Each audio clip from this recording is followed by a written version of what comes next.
নমস্কার। আজকে রবিবার, তো রবিবারে লাঞ্চ থালি নিয়ে চলে এসেছি। লাঞ্চ থালিতে এক বাটি গরম ভাত নিয়েছি, তার উপরে একটা লঙ্কা নিয়ে নিয়েছি, আর লঙ্কার সঙ্গে একটা ইলিশ মাছ ভাজাও নিয়ে নিলাম।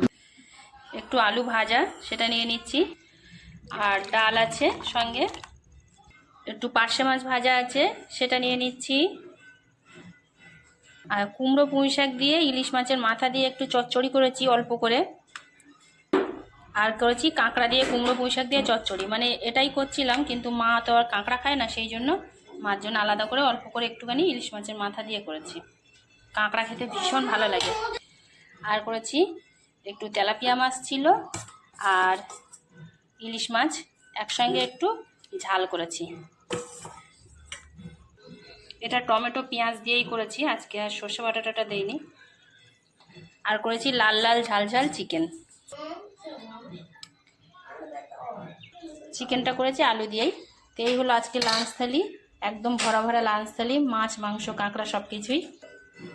আজকের লাঞ্চ থালিটা কেমন লাগলো অবশ্যই জানাবে। মাছে ভাতে বাঙালি।